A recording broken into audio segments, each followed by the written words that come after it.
Okay, we're on. How you doing, Pete? I'm doing well. How are you? Doing good. Thanks for coming on. Good to meet you. This is, something that I've heard about. I feel like kind of multiple times, like this idea has just kind of come up, but don't really understand it as being a normal, person or even less smarter than a normal person, I guess. So I'm excited to talk to you and you can help me understand this a bit more. Yeah, I will do my best. And I think it's pretty normal to not be able to know everything. So that's why we get to have conversations like this. I think we all have our intelligence and our smarts in other areas. And sometimes coming into a conversation that you don't know much about gives you the opportunity to ask really good questions that push the way that I think about things. So I'll share what I know, and I'm sure your questions will help me think about it differently, which I really appreciate. Wow, nice. Okay, very cool.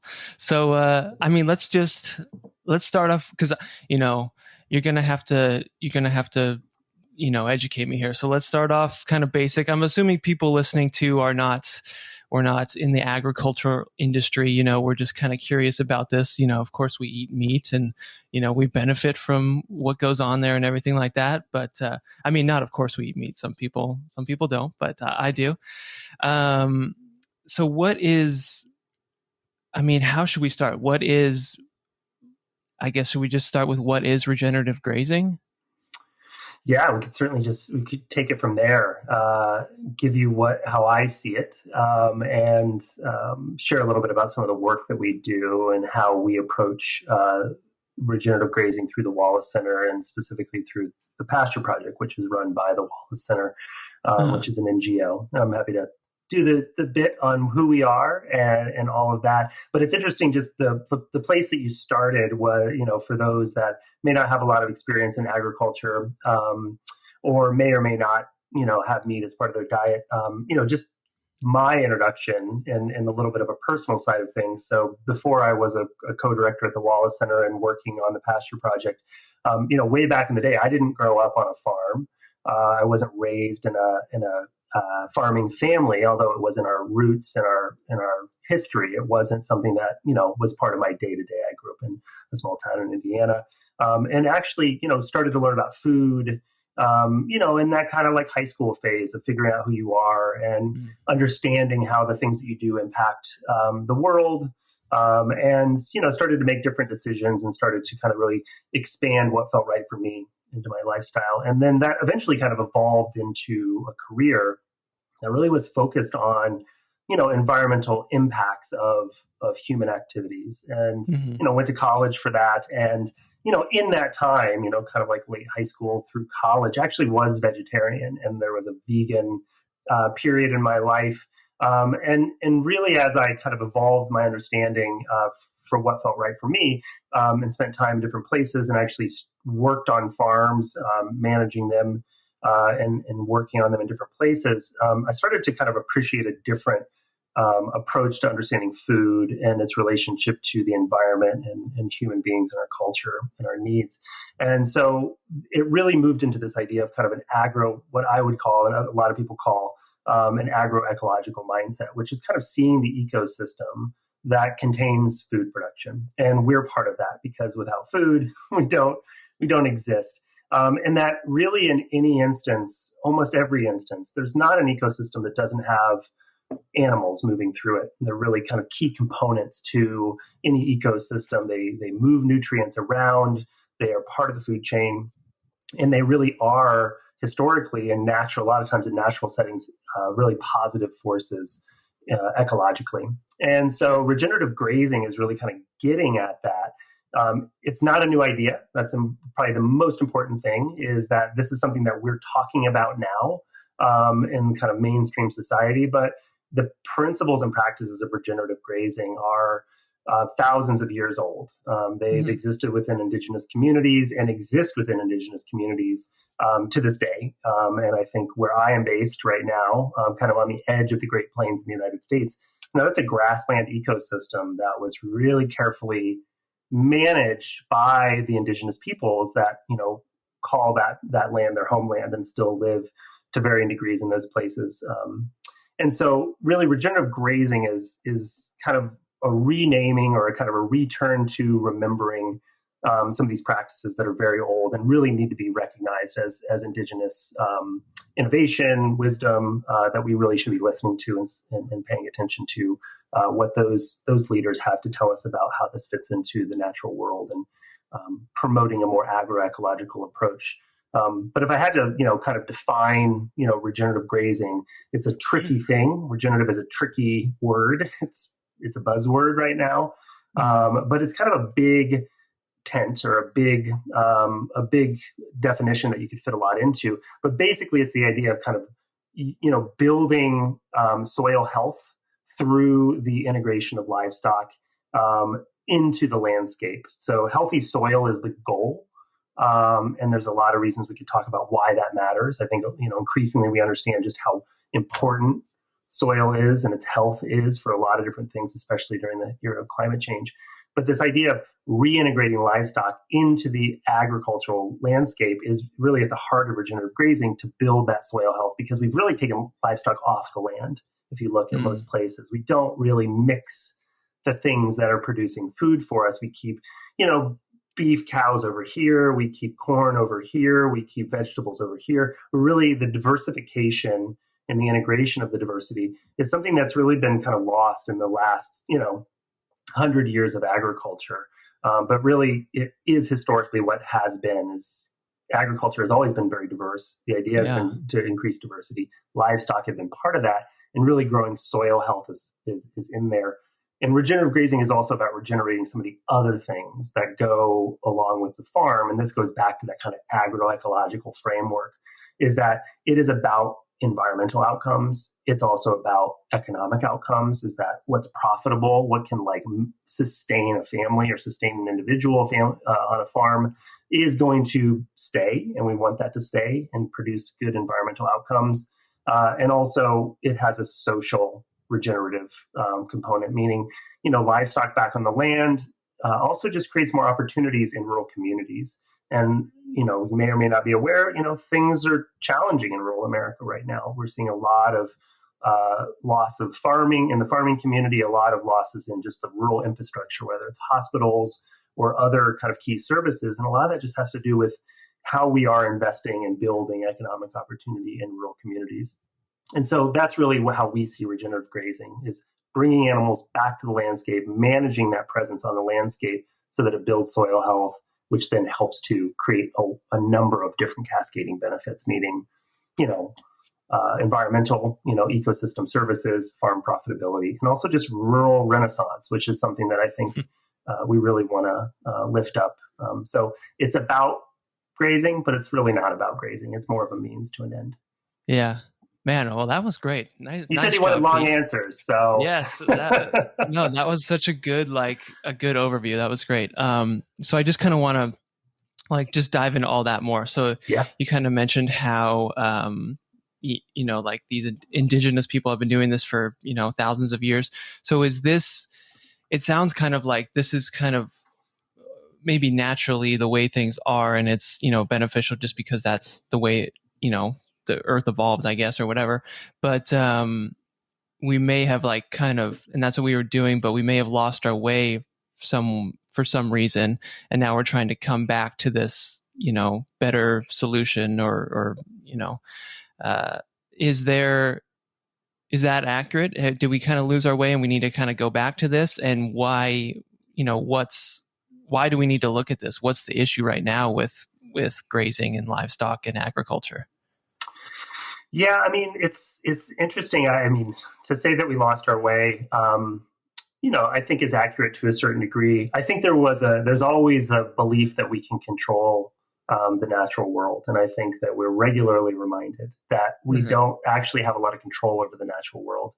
Human beings are very clever, very hardworking, but there's some things that we just fundamentally don't really understand. And I think soil falls into that category of something that we thought of in a very simplified way, but as we have learned over years, over the last years, and increasingly so, is just how complex the soil ecosystem is. And there have been a lot of folks that have been telling us this for a long time. I think the idea of kind of the complexity of this living this living medium, which is soil, has been something that is rooted in a lot of kind of indigenous perspectives. Is that this is actually this is a source of life. This is such a important part of what brings life into human communities. And so I think we've learned just that this thing that we thought was something to control is actually something that we know very little about, and that and just how much of an impact it can make to rebuild an appreciation and rebuild the vitality, the resiliency of soil. And so, the idea there is that if we can have healthy soil, really we can build a lot of different sources of wealth off of that, intergenerational wealth. And when we lose soil, really how quickly that can undermine our success as an individual, as a community. It really impacts everything from how nutritious our food is, through to our ability to absorb, heavy rains and flooding. Right now, it's raining a lot in Wisconsin, and healthy soils are a sponge that can help absorb that and prevent the kind of flooding that some communities around the country are dealing with right now. It can also help us deal with drought in that same instance. Okay. Yeah. And real quick, Pete, can you kind of elaborate more on because I hear, we need healthy soil and everything, but I don't even really know what that means. Well, I have learned from a lot of really smart people. And one of the people that I've worked with is Dr. Alan Williams, who's kind of an expert, a leader, a speaker on grazing systems. And his point has been, it's hard for us to know what healthy soil is because a lot of us have lived in an era where most soils that we interact with are somewhat degraded. But the idea that soil really is an ecosystem in and of itself. It likes to be, undisturbed. It has different layers at which life exists and creates symbiosis, mutualistic relationships between the microbes in the soil, the plant communities that are kind of at that surface of the soil, and all the animals that interact with it. So a healthy soil really is most evident in places where it's left undisturbed, meaning it's not being tilled up. It's being protected, meaning it has a continuous living cover on the top of it. It doesn't have a lot of nutrient inputs, synthetic nutrient inputs that actually has a significant impact, in some instances, a negative impact on the soil, the life of the soil. And it has livestock. It has animals that are interacting with it and kind of moving nutrients around. And I mentioned kind of being on the edge of the Great Plains. I mean, the grasslands of the United States and grasslands generally around the world are some of the most phenomenal soils. We really are. Our agriculture in the United States, where we are in this kind of corn belt, or on the edge of the corn belt, is largely due to the deep reservoir of nutrients that were built over thousands of years by plants and healthy soil and human beings kind of managing that with fire, managing that with wildlife, the great herds of animals that moved around the plains. And so those are examples of where you have really, truly healthy soil.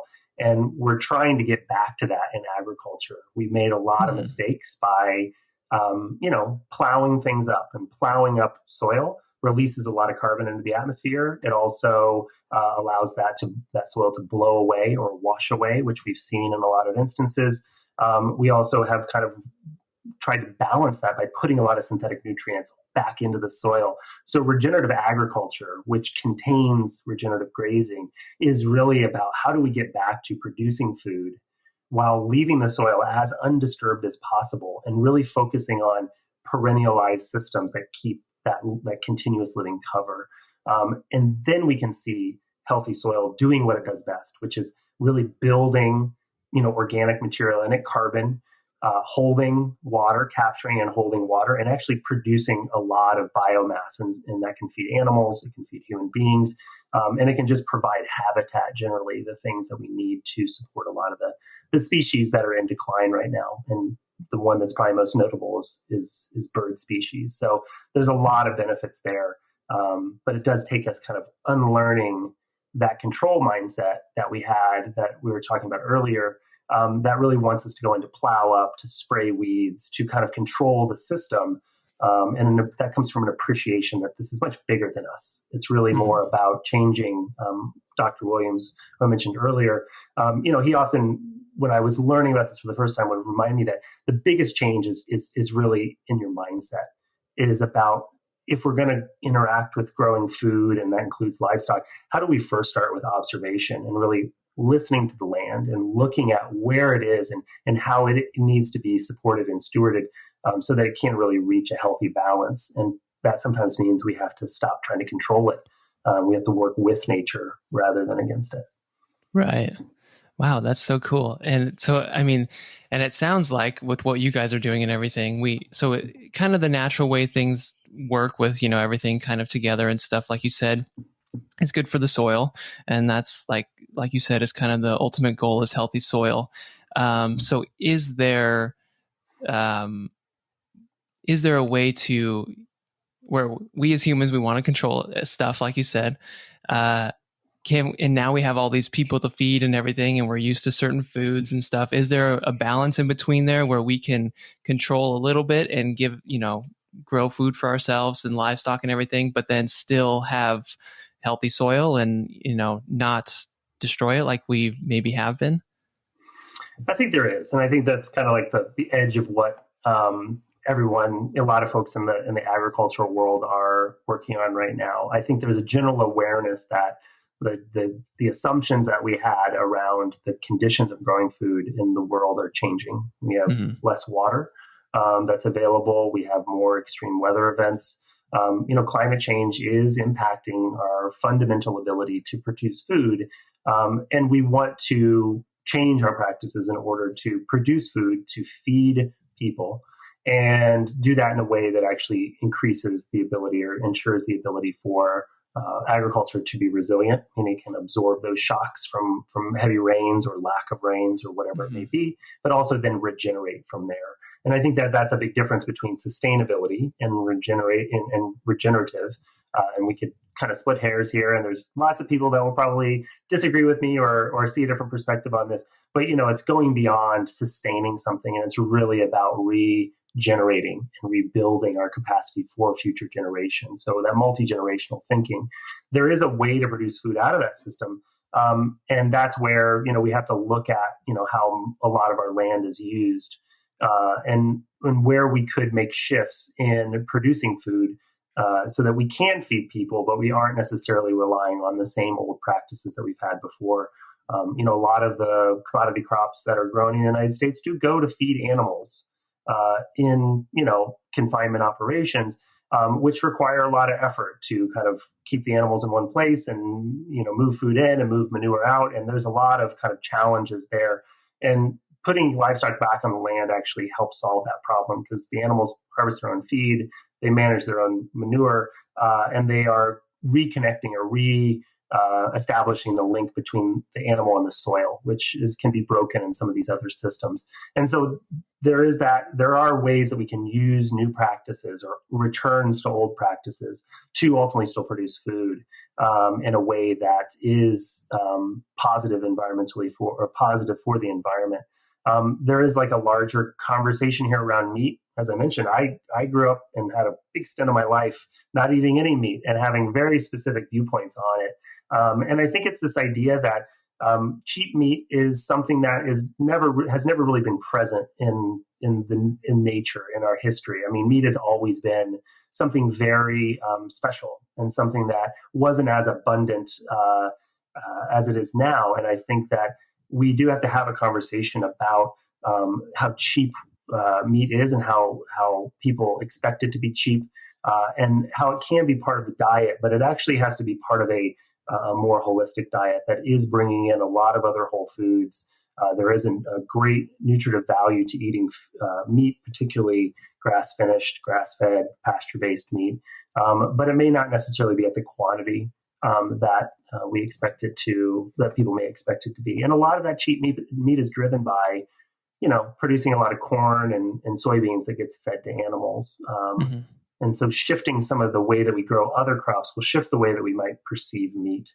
And we kind of take that approach of, meat is an important part of rebuilding ecosystems, agricultural ecosystems, But we have to also just have the right expectations about where it sits on the dinner plate, meaning, is it the main thing, or is it part of a larger diversity of diets and foods that we want to encourage people to use? And I'm not a dietitian or a nutritionist, but it's this idea that generally diversity in the soil is a good idea, as is diversity in eating a lot of different foods.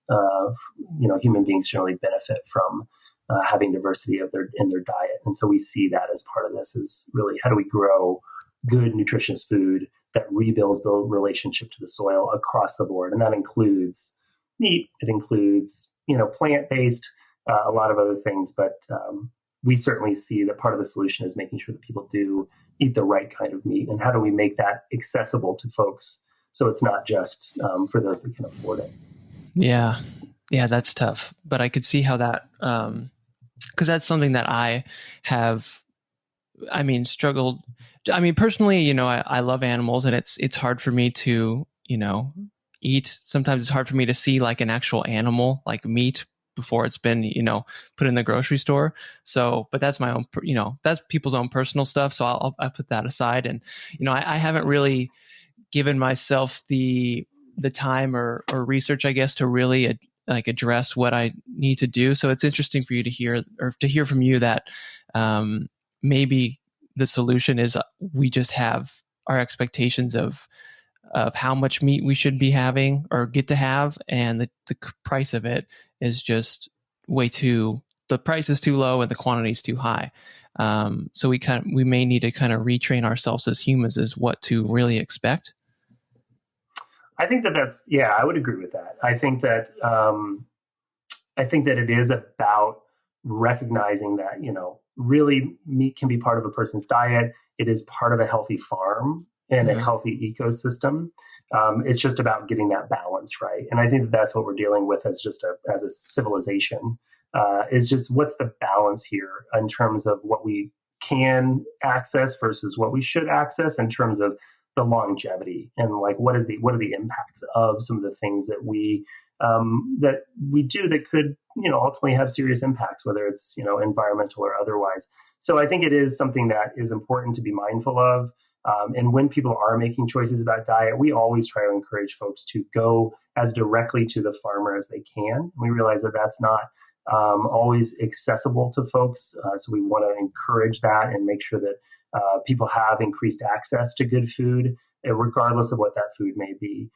Because that is really a key part of this, is that not only is eating a diversity of foods and eating good, well-produced food that's really building soil health, not only is that important, but it's also important to make sure that those dollars that you're spending on your meal are going as much as possible, as much of that dollar is going back to the farm as possible, and really supporting the diversity of farming on the landscape that's needed. Because we want to make sure that, again, going back to this idea that farms are profitable, they're able to sustain themselves generation to generation and build that rural, renaissance, that rejuvenation of the countryside. We want to make sure that we have diversity in that process, and that people really trying to get those dollars as close to the farm as possible is critical in that. Because we are seeing it just kind of a general loss in the farming community. And we want to make sure that there's good people on the landscape. So that's kind of a key part of it. And people can determine their diets from there. And but it's really about that relationship that's key. So do you, like, on a practical level, I'm just thinking, like, for myself, because I've heard that before, which is, it's good. I think a lot of people agree on that. Do you have any maybe advice or tips or resources of where I could perhaps, me being in like Los Angeles, a city, there's not really farms around here that I know of. How could I find a good place for me to buy meat from? Yeah, there's more and more opportunities where you can find good meat in places where there are farmers markets. It's a great opportunity to, it's a nice time, and usually there's local producers, whether it's meat or otherwise, that are there. And so that's a great opportunity to have a conversation with somebody who really knows what it takes to produce meat, what it means for their farm and for their communities. And so having that conversation is a good starting point. There are, other opportunities. There's restaurants that, are engaged in this. I know that it's a tough time for dining in general, but there are, restaurants that are great leaders and champions for building awareness and access to food. There's also, some great resources that are coming out. Probably the one that I would note most readily is called the Good Meat Breakdown, which I think is just goodmeatbreakdown.org.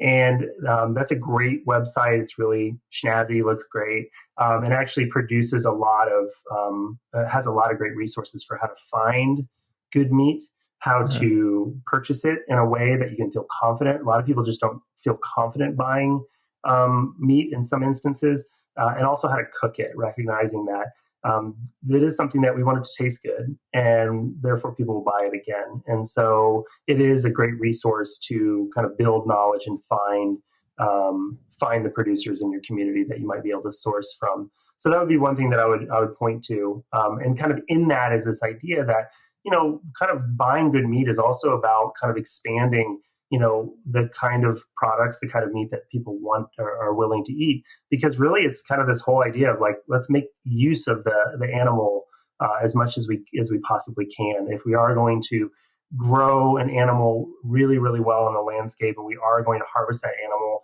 for our consumption, what we want to do is really take advantage of all of the nutrition, all of the different food that comes from that process. And so, that Good Meat Breakdown, and there's other great resources that are out there, is really encouraging folks to, potentially explore eating different cuts of meat that they may not necessarily be as comfortable with, but is really critical for using the animal fully and really taking advantage of that.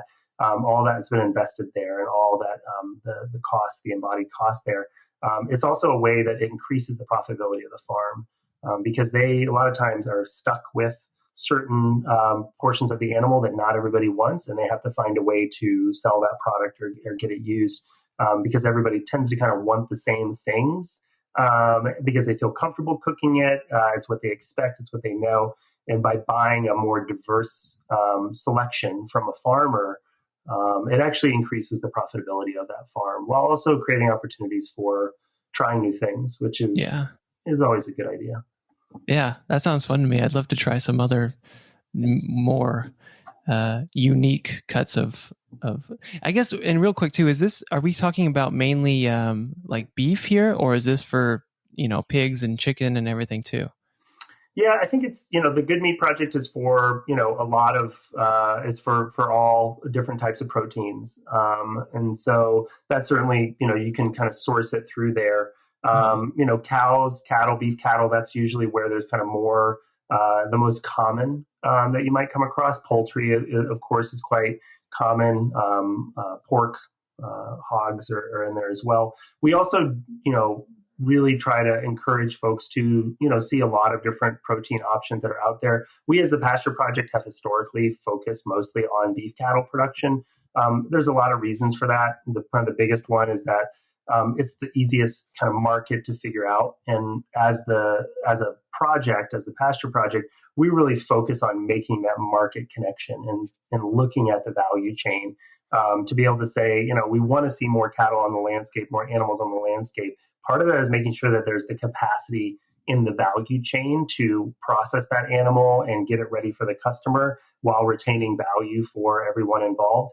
And we also want to make sure that that market is there so that people are ready to buy this. The last thing we want is for farmers to, move in the direction of transitioning to livestock grazing and producing meat, only to find that they aren't able to really make that profitable because the market isn't there, or the value chain or supply chain isn't there to absorb it. So we tend to focus on cattle and beef in particular, because it's a fairly easy market to understand, and it's one that we could see, ultimately when the Pasture Project started over a decade ago. We just noticed that most of that demand was being met by imported products, meaning, meat that was coming in from outside the United States was really meeting the demand that folks had for grass-fed, grass-finished beef. So it was kind of an obvious spot to go to say, let's try to switch that to getting those dollars to go towards as local of a processor or of a producer as possible. But it doesn't mean that other animals and other proteins aren't beneficial. And in fact, we want to see a polyculture. We want to see a lot of different species of animals on the landscape, because there's a lot of benefits that they each bring. We're kind of just taking our little slice of this for some of the reasons that I've mentioned. The other thing I just mentioned is that, other species are also more culturally appropriate for different communities. And we were just having a conversation yesterday about goat meat and how in certain communities, increasingly so, the demand for goat meat is higher because it's culturally preferred. It's what folks are more comfortable with. And so how do we kind of make sure that that's part of the equation, similar with poultry or other species? Because there is an equity component to this. We want to make sure that whatever we're doing to improve the agricultural system of the United States, which is, fundamentally founded on taking land from people and also taking labor from people against their will in many instances, we have to make sure that we're not recreating any kind of oppressive systems as we go forward. And so as we think about new agriculture and we think about the food that comes from it, we have to make sure that we're really centering equity, particularly racial equity. And so thinking about different types of foods that might be more culturally appropriate creates more opportunities for communities to be healthy and to thrive. It also creates more opportunities for those communities to, see the next generation of farmers to produce those products, produce that food for their community. And we want to see, again, it goes back to diversity in the soil, diversity on the plate. It's also just diversity of the people producing our food and making sure that there's equity there, from the farmer to the food chain worker to the community that's receiving the benefit of that food. Mm-hmm. Yeah, man, it's so cool. It's so exciting to me. It's just like, we've been doing this stuff for a long time now, and to me it just seems like, well, we're learning, we kind of seeing what doesn't work and what does work, and we're learning and getting better, and you guys are helping to kind of share what is working and everything. So can we kind of dive into a little bit more specifics on what's kind of, maybe to like what a lay person can understand, but what is being done? What is regenerative grazing like on the actual practical level? Like what's happening? You mentioned like mixing kind of livestock and I think growing food and plants together and stuff. Is that kind of a big component of it? Yeah, so it looks different in different places, just because, we're not a monolith. All the different regions of this country, as well as of the world, are just different ecosystems, different biospheres or bioregions.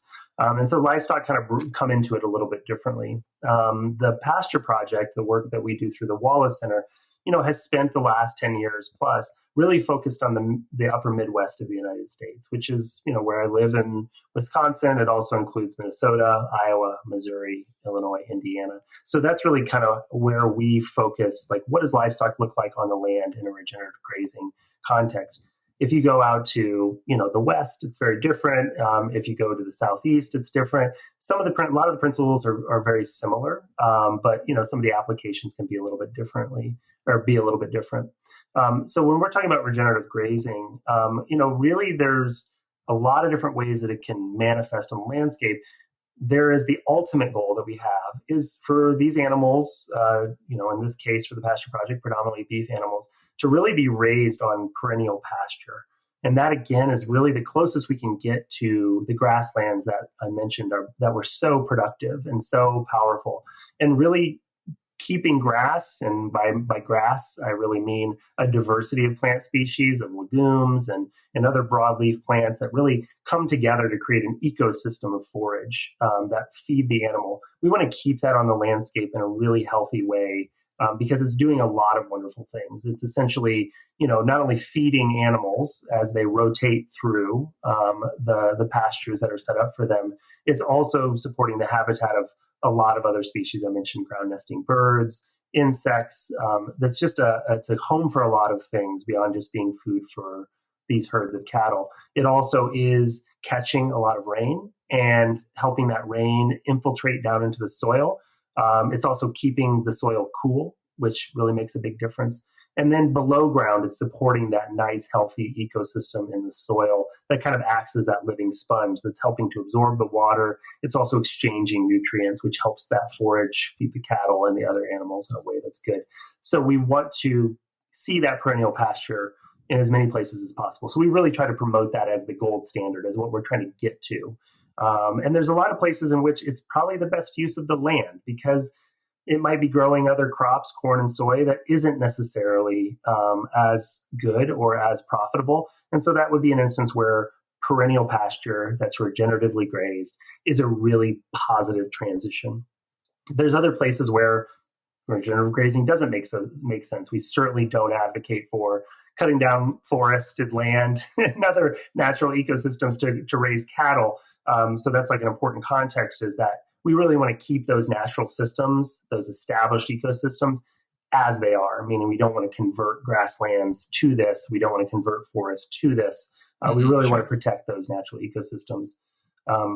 In some instances in the Midwest where we are, it's really difficult to make the economic argument to transition your cornfield to livestock production, because those fields are profitable under the current system, the current economy that we're in. And so in that instance, we really encourage livestock grazing on cover crops. There's a big boost, and people are increasingly aware of using cover crops. There's a lot of positive benefits, both environmentally and economically, to keeping the soil covered after corn and soybeans or wheat has come off, and before the next planting happens the following year. So we're seeing more and more cover crops growing on the land, and that's a great thing. We want to support that as much as we can, and also that those are great fields to be grazed by cattle. And some of the research that we've done with partners like Practical Farmers of Iowa and others have shown that there's really no reason to not graze your cover crops. It's economically more beneficial. It's environmentally, ecologically more beneficial. And so in those instances where something is going to keep growing corn and soy, regenerative grazing is also okay, at least from our definition, to get those cattle onto that field with the cover crops as much as we possibly can, because again, it's creating the soil health benefits tied to the economic benefits that we think is really what we want to see in the world. So it kind of looks like that in different places. The Pasture Project kind of deals with, we look different in different places. Sometimes we're working on grazing cover crops, sometimes working on perennial pasture. It depends on the geography of where things are at. We also spend a lot of time just engaging people around the idea of regenerative grazing and getting livestock back on the land. And how do we really put this as a tool in the toolbox so that people can pick it up and use it when it makes sense for them in more and more places. So there's just a general outreach and education around regenerative grazing that we're doing right now. And that also means working with a lot of different stakeholders. So we engage in the private sector with some of these folks that have supply chains and they're trying to improve their supply chains. We spend a lot of time talking to public land managers and working with them to return livestock back onto public lands. And that's something that we've had a lot of success with in different parts of the region. So we work with a lot of different stakeholders to essentially just normalize this practice of regenerative grazing, that it can be environmentally, economically, and socially beneficial, and kind of reset the mindset around that. Because in a lot of instances, people just we've kind of separated a lot of agriculture out in our mind. And it's nice to be able to get people back into a thinking of integration, diversification, and really regeneration through that process. Yeah. I mean, I think it's a little different, but it makes me think of a coffee farm that I toured here up in Santa Barbara, and they were doing, they would kind of grow everything together, whereas like they would have a coffee plant growing and then they would have like a banana tree on top of it because the shade from the banana tree would help it and everything. So they were working on kind of mixing everything together because there was different benefits by doing that. Yeah, absolutely. I mean, there's a lot of like really basic principles that are, again, I mentioned kind of that indigenous wisdom, indigenous leadership. There's a lot of really core principles that are in regenerative grazing, that are in regenerative agriculture, that are have a direct lineage to that thinking. And recent generation, year after year, we add new technology. There's things that didn't exist 1,000 years ago that exist now that actually make the process a little bit easier, like movable temporary fence. That's a really key innovation that we can thank the New Zealanders, the Kiwis, for. That's really changed the game for regenerative grazing.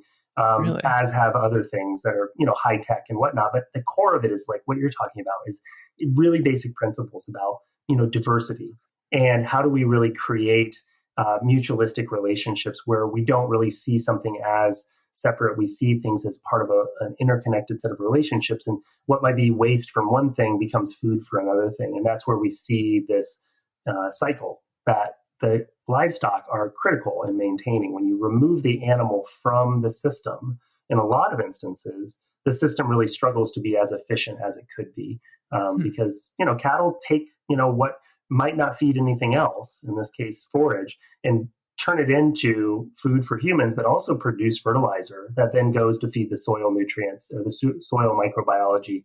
And so that's, again, this idea that we don't want to break the loop in these relationships. They need to stack.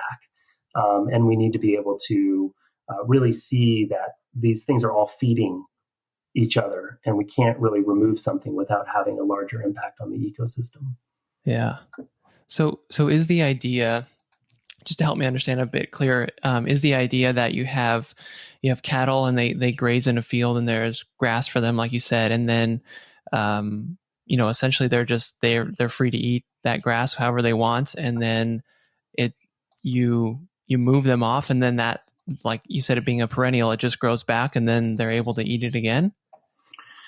Yeah, so the grazing that we promote is regenerative. There's a lot of different terms, and there's a lot of grazing that we don't promote generally, like continuous grazing, where you kind of just open the gate and let the animals wander around and kind of choose to eat what they like whenever they want to. That can have a lot of really detrimental impacts. The grazing that we support as under regenerative grazing is commonly referred to as adaptive multi-paddock grazing.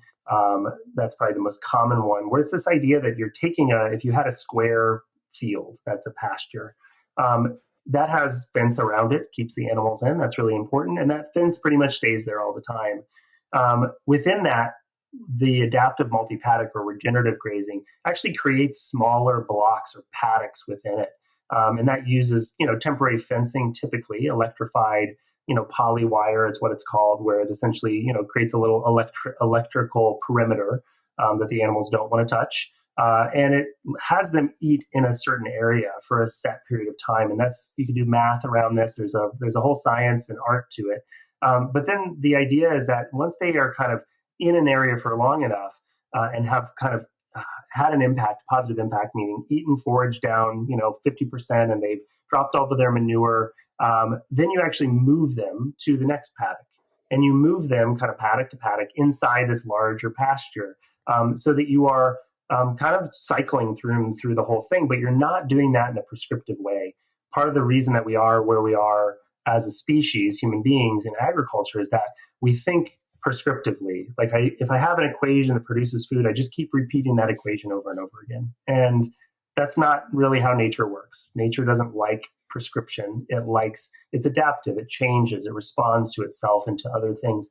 And so same thing with moving the cattle through this larger pasture, is you change where the paddocks are and you change how long the animals are in there, so that you're giving a lot of rest time for the plant species to absorb all that nutrients from the cattle manure and to rebuild from their roots up and from their soil up, to regrow, so that when the animals come back around, that particular piece of the pasture is ready to be consumed again. So it's about adaptivity, meaning you're changing the way that you're doing things. You're never doing the same thing over and over again with the animals and their movement.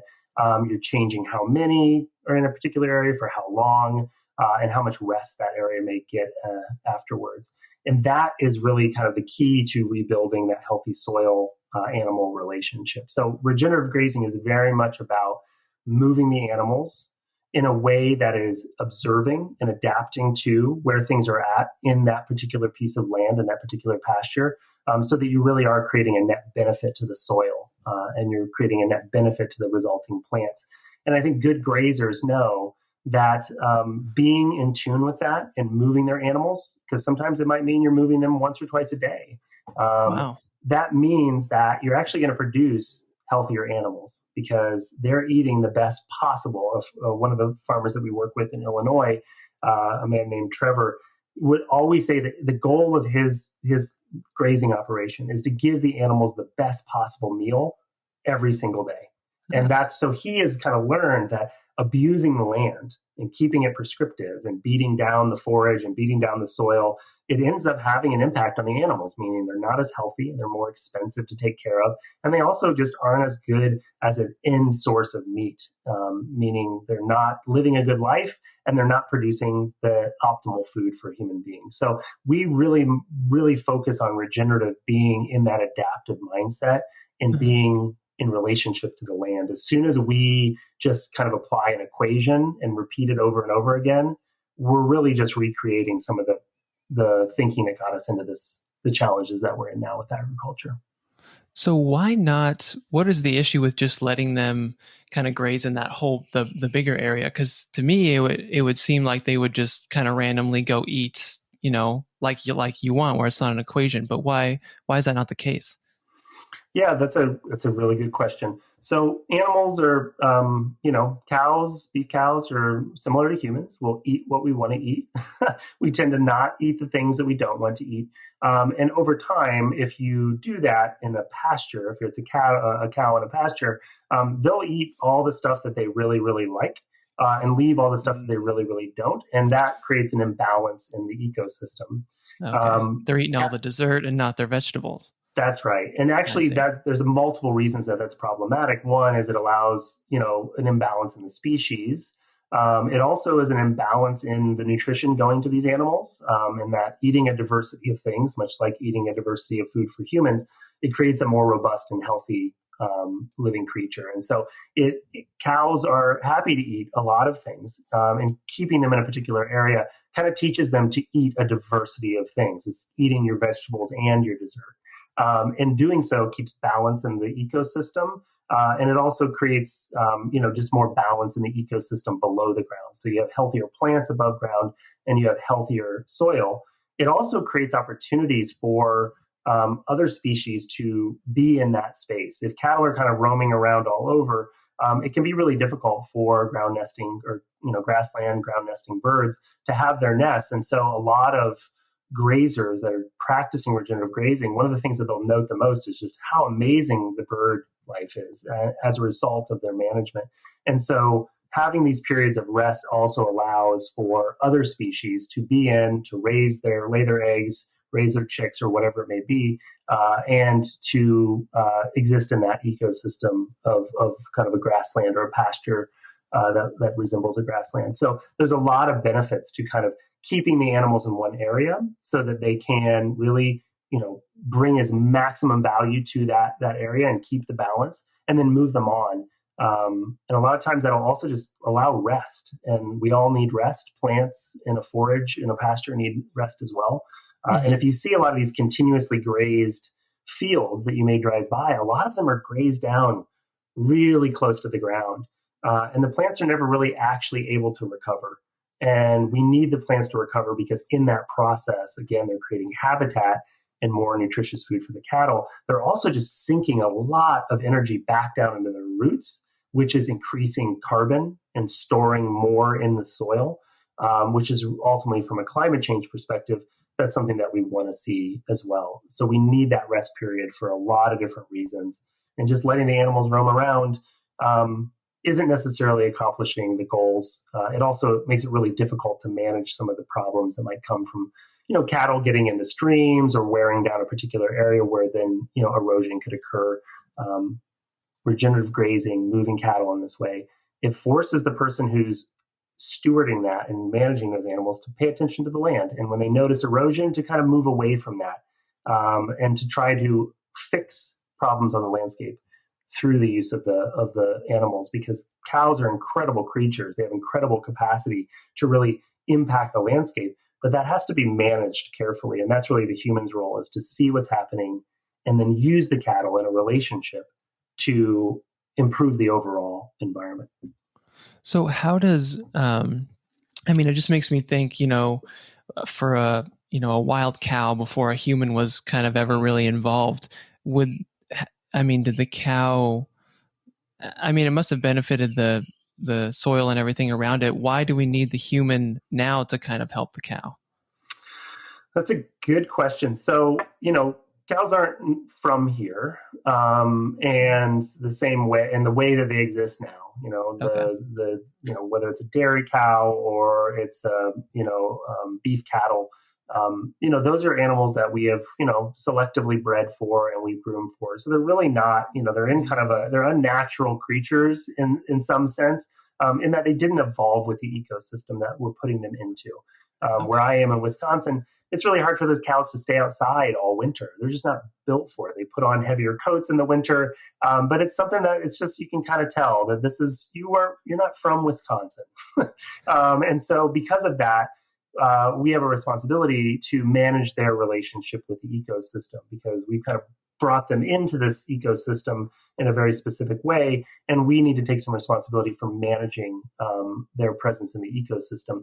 And also, we're also managing their presence in the ecosystem to address, past mistakes. In that, a lot of times, people are moving in and working with cattle on landscapes that have been pretty seriously degraded, and so it needs a level of intentionality to help that species be on that landscape in a really beneficial way. So that's kind of like the answer there is why, where our responsibility is. If you look way back, before, white people were in North America, there's the stories of bison, and the great herds that moved through the Great Plains. Those were managed to varying degrees through the indigenous people, the tribes that were in those homelands, and interacting and really evolving a culture with those herds. And so through the use of fire and through the use of hunting, those animals were actually kind of moved or kind of brought into the landscape in different ways. So human beings have been herding domesticated animals for thousands of years, and have been in a way kind of herding or working in balance with wild animals in their movements on the landscape to really create optimal environments for both, meaning great environments for hunting, great environments for those animals to be grazed and therefore hunted. So there's always been a human interface, always. There's, for a very, very, very long time, there's been a human interface with animals. And if we want to kind of get ourselves out of some of the challenges that we've gotten ourselves into from a soil health to a climate perspective, it really requires that level of intentionality where we're thinking about our relationship, we're working with the different components in the ecosystem to really create the regenerative outcomes that we want to see in cattle, in other livestock species to varying degrees, can be really powerful forces for change. And I think indigenous folks knew that and know that. And we are kind of learning that again on how we can produce beef, how we can produce dairy, how we can produce other proteins, by being at the center of that relationship. Again, humbly and observationally, but still our presence is required. Yeah. Cool. No, I love that. And one thing a ways back, I'd interviewed an ocean farmer, and one of the cool things that he was doing was he was growing kelp, and it was really cool because it doesn't require any inputs. It would just kind of grow naturally from all that. So I'm wondering, let's a farmer, he has his cows and he goes, they're grazing, but okay, it's time to move them off to another portion. Is there inputs that are required for that part where they just moved them off to grow that grass again? So typically, no. I mean, there's any good teacher that I've ever learned from around regenerative agriculture, they almost always answer every question with "it depends," because Sure. it depends on so many things. Yeah. But the idea generally is that regenerative grazing is meant to be low overhead, meaning it shouldn't require the level of machinery, the level of kind of inputs that might go into other agricultural systems. And so, if we've got great videos on our Wallace Center YouTube, and you can watch people actually doing this. It's really a pretty simple process where typically it's a person on a four-wheeler, sometimes on horses. In our neck of the woods, it's more four-wheeler than horse. But they're often going out into their paddock or their pasture, their large kind of fenced-in area, which can vary in size, and they're creating, using kind of temporary fencing, electrified temporary fencing. They're creating an internal paddock, and in some instances, they're setting this up in just a couple of minutes. And they're on their four-wheeler. They put some posts in the ground. They run the line. They hook it up to the energizer that powers it, and then they move the cattle. The cattle can move into it.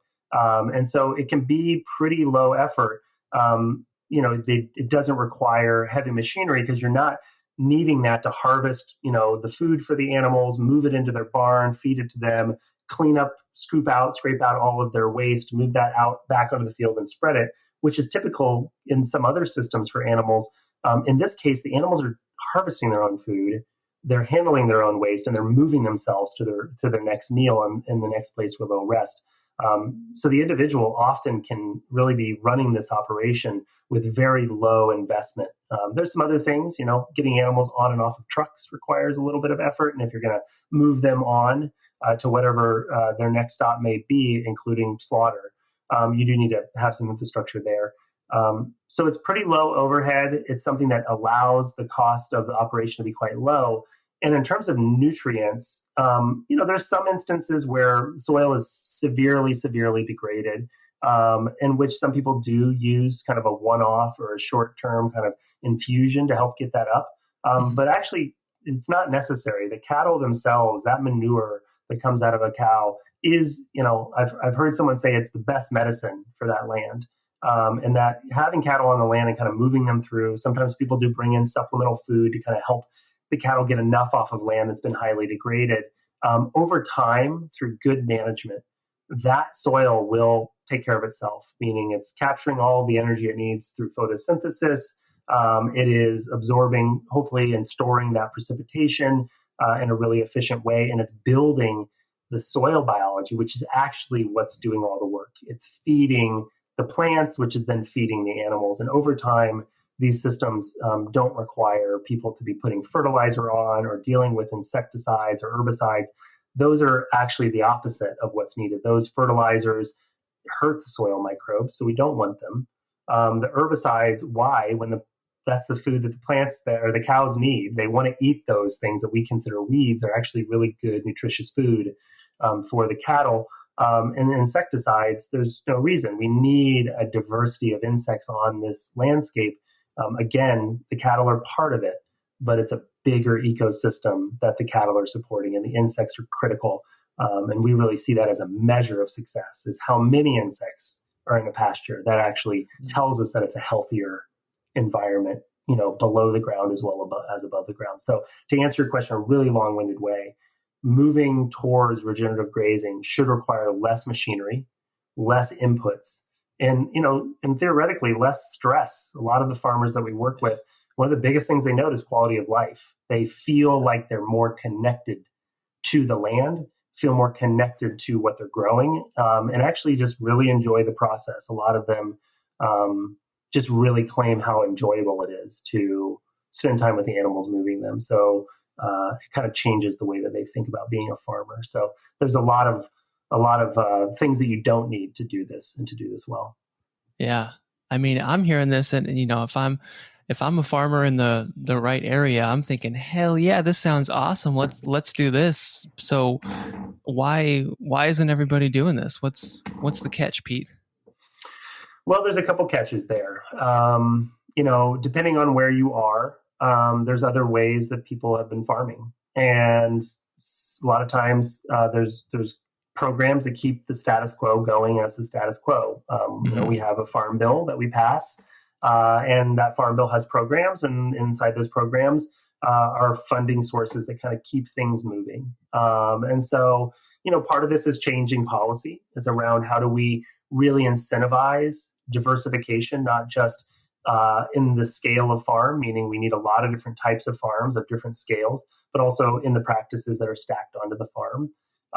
So how do we kind of incentivize diversification in policy, or agriculture through policy? We also have just established supply chains, in that one of the things that we work on at the Wallace Center more broadly, including with livestock, is how do you connect what's happening coming off of a farm to the people that want to buy it? And it can be a little bit difficult for folks to be able to move their grass-fed beef to, a local consumer. And so part of that is improving, the ability of that farmer to market their product for the processors that, if there aren't any available, how do we make that available? And then how do we get consumers to actually prefer that? Meaning I want to buy a particular product because of certain attributes, whether it's coming from local or it's, the animal's treated in a certain way or raised in a certain way. So there's kind of those supply chain barriers, policy and supply chain. And then there's just like time with farmers. It takes a lot of time to understand what a farm needs to move in the direction. You and I probably, I'm making some assumptions about you, but for me, my home and my work and my family legacy are all kind of separate. For a farm, it's all in one place. The farm is their home, the farm is their business. In a lot of instances, the farm is what they've inherited from their family. And so what that means is they're not going to risk it for any old reason. In the way that maybe I would change a job or that you might move home. It's something very, very different to a farm. And a lot of farms have struggled over the years. I mean, it was not that long ago in the 1980s that there was a farm crisis in the Midwest in particular, and farm foreclosures were significant. We're going through a dairy crisis right now where we are losing dairy farms at an unprecedented rate. So farmers are also they tend to be a little more risk averse, and they really need to see how it pencils out, and they really needed to address some of the concerns that they have. And so we focus on that along with our partnerships and relationships with different allied organizations, the Wallace Center, the Pasture Project. We always work in an ecosystem of other people trying to create positive change in agriculture. And so we try to invest in those relationships so that farmers can have the conversations, see what their options are, and really make a plan to get there. Because it's not something you can just, switch on overnight. People have debts to pay. They also have costs that they would incur. Most farms in the United States rely on off-farm income to really exist. And so we have to take it very seriously that farms are making multidimensional decisions that are very real economically, and they have to be able to see how what they know how to do is something that connects to what people want to buy, and that they can actually do that profitably. So there's kind of just like a support piece of this, whether it's, we said policy, supply chain, and there's just like plain old fashioned working with farmers to answer their questions, to access the resources that they need, and to really connect them into a community of practice that helps them continue to be engaged. The Wallace Center is really big on this, is that, if we think about how to change from point A to point B, first is you got to get somebody's attention. Second is you got to get them into the experience so they can actually see the thing that you're talking about. You've got their attention, now they have to see it. You have to pair that person up with the kind of technical assistant that helps them, make plans, get to a point where they know what they need to do to get to where they want to go, and then to really stay with them to kind of help answer their questions, and then to ultimately bring them into a community of practice of their peers. You may know this. A farmer really doesn't care what you have to say or what I have to say, because we don't farm. And they care about what each other have to say. And they're the most influential on each other. And that's why in farming, particularly in regenerative agriculture, the people that are the biggest draws, the people want to talk to and listen to, are people that are experts, but they also are growing food, whether it's, like mentioned, Alan Williams, the Gabe Browns, some of these other folks that are really kind of key figures in these conversations. They're speaking from direct hard experience. They know what it's like to have to pay the bills on a farm and to make decisions for their families. And so I think that that's something that we really focus on, is how do we move people towards a peer-to-peer or peer-based community of practice where they can actually talk with each other and normalize. So when we see something like a grazing network emerge in an area, or a farmer-led watershed council emerge in an area, we know that something is going right in the social ecosystem of change there, because that's really what's going to sustain this and help other farmers take advantage of the benefits that we've laid out, because it's there. We just have to be able to navigate through some of the policy, supply chain, and technical assistance challenges that are there. The thing I would say is that when we get it right, it is a really powerful thing. And the farms, we do some research as the Pasture Project. One of the challenges that we faced is, in our research, we create, the way that we set it up is we have one field in which we ask them to do nothing differently. And then we call that the control field. The other fields are the treatment fields, where they do something different, and then we measure the difference between the two. It's pretty basic, rudimentary. One of the challenges that we faced is when we get it right, we really have a hard time having the farmers agree to keep the control plot in a control plot. They see the benefit, and they want to put it everywhere. And so Yeah. we've never seen a situation where the farm has said, oh, I tried it, but, I'm not really interested. I'm just going to go back to what I was doing before. They see it so much so that they don't want to wait for the research to get done. They want to just go ahead and move it forward because to them, they've already proven, the point's already been proven to them. So we see that like proof in the pudding, as my brother would say, is like these folks see it, they value it, they want to expand it on their farms. So we know that what we're trying to do, it works. And we're seeing more and more of it in more places. There's still more work to do on supply chains, policy, and technical assistance, but those are kind of three things that groups like the Pasture Project and others, we really see as the reason we need to exist and the reason we need to continue doing this work. Mm-hmm. Yeah, man. Well, I think that really, summarizes how difficult this is. I do not envy the job that you guys have trying to figure this out, or a farmer. But like you said, when you do get it right, I'm sure it feels real good. Mm-hmm. But yeah, the responsibility, even for for the farmer to kind of balance their economics of their farm and kind of what's best for the planet and all this kind of stuff that you guys are trying to help them with, man, it seems very tough. But and then you kind of mentioned this too earlier. Are there benefits to regenerative grazing in relation to global warming type of stuff? Yeah. So there absolutely is. It depends on how you kind of like which piece of this you look at. Probably the biggest benefit that we know of right now, we're learning a whole lot as climate change is happening around us, and the science is rapidly evolving. So one of the things that we know a whole lot about is that regenerative grazing and what it means in terms of perennial pastures, in terms of that gold standard that I mentioned. It's really good at grabbing water, receiving water as it comes down in rain events, and soaking it into that living sponge that is healthy soil. And that allows a couple things. We're seeing more and more. Tennessee is dealing with some really tragic flooding right now, and there's really tragic drought that's happening in the western United States and wildfire that is a result of that. That healthy sponge of soil, as it soaks up water, it does two things. It prevents the amount of the quantity of water from entering the system at the same time, so flooding is reduced. And it also holds that water. A teacher that I had that I learned from way back in the day, would say the best place to store water is in the ground. And that's true. Soil has, especially organic material in soil, which is really where the life is. It has a tremendous ability. I say sponge has a tremendous ability to soak and hold water. And that is slowly released over time. And you'll see kind of side-by-side photos of, farms or pastures that are regeneratively managed and ones that aren't. And it is night and day. On one side, it's brown and dying and parched.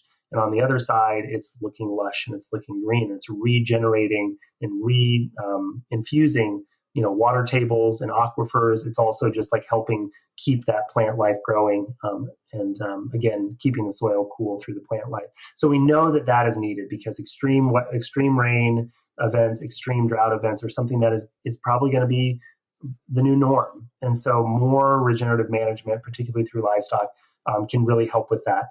It also holds the nutrients in the soil, so it stops a lot of those downriver problems where you're seeing eutrophication and drinking water sources where they have to build bigger water treatment infrastructure to pull all those nitrates out of the water, or they're dealing with higher sediment levels, and that flows all the way down, from a place like Wisconsin all the way down to the Gulf of Mexico, where you see the dead zone and the hypoxic zone. So we want to keep soil and nutrients on the land, and part of that is keeping the water, slow it down, sink it into the soil, and let it kind of slowly diffuse out. And so we need that for the mitigation of climate change that is to come. There is a lot of questions around carbon in soil. What we know is that tilling the soil releases carbon, and so any situation where you are tilling soil is going to release carbon and potentially set back any carbon you put back into the soil. So, perennialized grasslands, perennialized pastures do have a tremendous ability to store and sink carbon in them, as they have for thousands of years in the grasslands of the world. The key in there is you got to leave it alone and actually hold it in the bank. If you're tilling it and moving it around, you are going to lose that carbon back to the atmosphere. So there are a lot of great studies that do show that those perennial pastures, those grasslands have tremendous ability to, when well managed, have tremendous ability to hold carbon, again, pulling it from the atmosphere, putting it into the ground. There's some challenges within all of that. Carbon accounting is a whole separate conversation we could talk about. But I think that the biggest thing for climate change, beyond water and beyond, carbon, is really about people on the land caring for it. A lot of people are leaving rural communities. I live in a town it's a pretty small town here in Wisconsin. It's a place where there aren't a lot of opportunities to really raise your family or raise a family or live a good life. And it's hard for people to feel in relationship and care for the land in that way. And so if we are going to get through climate change, we need as many brains, good, innovative people who are working with nature to find the solutions that are needed to really not just mitigate, but adapt to what's coming in the future of climate and the future of humanity in terms of producing food. So I'm a big advocate for how do we really kind of build, I said rural renaissance, how do we really build rural innovation? Because farmers, there's a really phenomenal person named Paku Hang who runs the Hmong American, or was involved with the Hmong American Farmers Association out of Minneapolis, St. Paul. And I remember sitting in an audience. She's an absolutely brilliant person that I feel very fortunate to have ever even just listened to. And she said once, farmers are the original scientists. They, since the very beginning, the first seeds in the ground, the first domesticated animals, they have been figuring out how to be on the land and how to really grow good food and care for the thing that allows them to grow good food. And that is the land and the natural resources. And so less farmers on the land means less ideas around how land can support climate change adaptation, mitigation, or mitigation adaptation. So, I think that that's kind of a key piece of this as well, is that regenerative grazing beyond water and carbon, it creates opportunities for people to be on the land. And what we're seeing is the next generation that had left the farm actually coming back or staying on the farm and stacking their regenerative grazing enterprise on top of their parents, conventional corn and soy operation. They're grazing on the edges or some of the marginal land, and they're finding a way to be on the land and have a livelihood. We're also seeing, the next generation of people that didn't grow up on a farm see regenerative grazing, whether it's poultry or goats or hogs or for beef or dairy.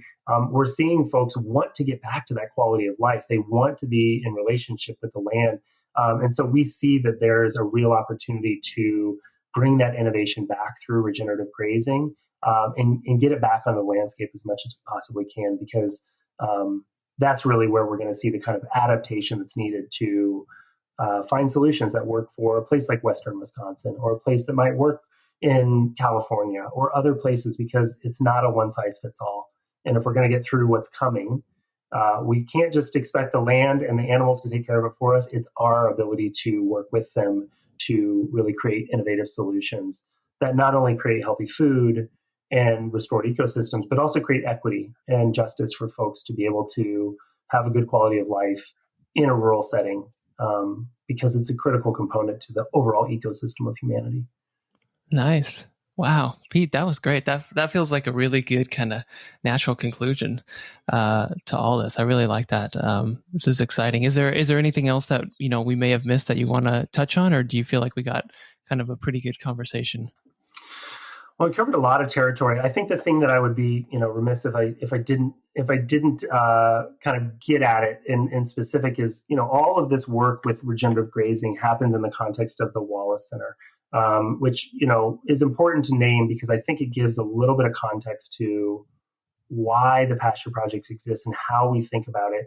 And that, the Wallace Center, has been around for, many decades, and really was started with this idea of how can we really look for some of the best ideas at the time in what was called at the time alternative agriculture, and has for last 3+ decades has really helped to advance these ideas. And this fits into that, this idea that we really need to create a space for innovation, we need to create a space for collaboration, because we really believe in this emergent process where like the ideas are there. It's about, can we listen? Can we communicate? Can we exchange with each other in a really open way that we can actually find the best emergent strategy that comes out of it? And so the Wallace Center, I just want to kind of put a little plug in for this larger thing that I'm a co-director of. I would really look bad if I didn't. The whole goal for us, at least in our kind of this iteration of where we are now, is the idea is to kind of bring together diversity of people and ideas in this co-creation of solutions. And so there's like a couple things there. It's about people and their ideas. It's valuing all people, it's valuing all ideas, and diversity within that. And that co-creation is really what's going to get us through this, is that we got to talk, we got to try things out, we got to really create space for all people, not just those that have power and privilege, to make decisions about what's right for their community. And for us, the heart of that is really, we need to be able to do this so that we see healthy farms, that we see equitable economies, and that we see resilient food systems. And those are like those three things: the farm, the economy, and the food system that binds economies and binds farms and businesses together is really part of that solution set for us. And so we're committed through that mission to really focus on like what we would call changing or strengthening the change ecosystem. And that's very much like investing in people to lead and to share their ideas and to really speak to what they and their communities need. And that in and of itself, again, I mentioned kind of centering racial justice and equity. We have to be able to acknowledge that not everybody has a fair shake in the system and hasn't for a really long time. And a lot of times their community receives what their community is allotted. And we need to change that and really focus on how do we really support the sovereignty of the individual, of the community, to really have the power that they naturally have expressed in the way that food is grown and made available into the community. So we really focus on that kind of component of leadership, on how do we create equity and justice, and how do we really support the learning, collaboration, innovation between communities so that they can take action. And that kind of helps us do the second thing that we're committed to through our mission, which is we all have to be focused on reimagining and redesigning our farming and food systems, because what we have isn't it's just what we know.